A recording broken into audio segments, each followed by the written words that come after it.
Hi. Okay, this is bold recap. All right. So, it's going to get very interesting in this week, and I'd say next week. Because now Deacon emerges. Sean Kanan. It's good to see him because I was worried about him for a while. Um, okay, so now he's planning the memorial for Sheila Kimberlin Brown. So it's going to be very interesting if it actually comes to pass and what happens with that because I still have the hold that okay if all right I got two thoughts on this. If they allow the memorial to take place and nothing happens, where she doesn't come in and she's walking and stuff like alive, then I'm gonna think she's unalive. But if something happens in the memorial at all, then I don't think she's unalive yet. Um. So yeah, okay. But here's the thing.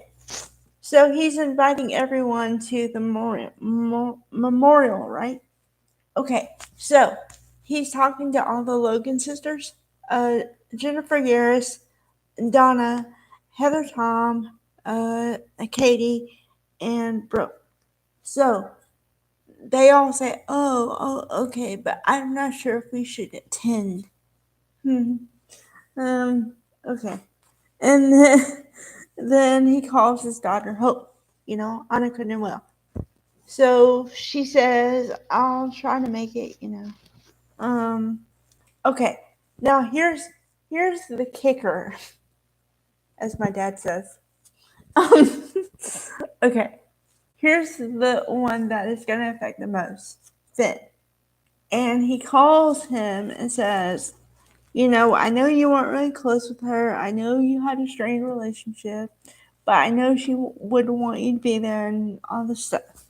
Okay, so as he said all that, I'm thinking, okay, that's cool for Deacon to say that because honestly, they're not related. He has no uh, need to call him and invite him to something like this. But I was also thinking at the same time, this is gonna mess up his relationship with Steffi. Whew. All right, because which I don't know why, but Steffi occupies her time with the fact of Hope and Thomas's relationship, and I just don't understand why. Because it's just not gonna end well. Because okay, if you say that you're happy that he's not with Hope anymore, then what does that say about you? And if you too involved in your brother's dealings, what does that say to your poor husband, Finn? Now, for this, I'm on Finn's side because you put the man in a rock and a hard place, you know. Oh, okay. But then further complicated with the memorial. So if he goes to the memorial and Steffi learns about it, then she's gonna get up in an uproar about why are you involved with Sheila again? She's dead or unalive. Why can't you just let it happen? Yada yada yada yada. But then if he doesn't do anything and he stays and doesn't go there, then Steffi's gonna think she won again. This poor man. This poor man. I feel really bad for you. Really I do. I don't know. Okay, so here's what I want to happen.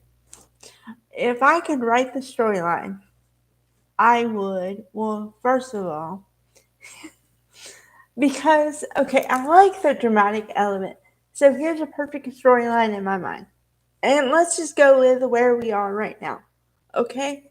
So Sheila is unalived.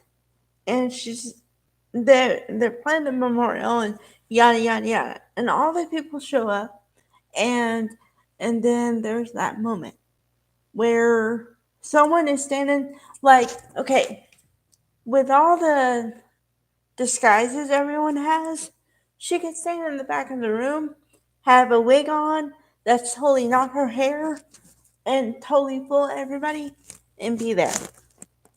Yep, that could happen. That'd be cool. I mean, not cool, but it'd be kind of funny for a second. And then that would go into the Sheila banter. So it would work. Or she could somehow still not be unalived, but somehow come out that she's not unalived yet. So either one of those would work. And it would be really funny because all these people who and plus I want the memorial to happen only for the fact to see who comes and who doesn't. Because, well, a memorial, funeral, whatever you want to call it, is usually for all the people who you leave behind, who the person leaves behind, right? So it would show you who thinks she's important and who doesn't. So I want to see if everybody shows up or nobody shows up or how that works out. So I'm really invested. I want to see this. I really want to see how it comes out.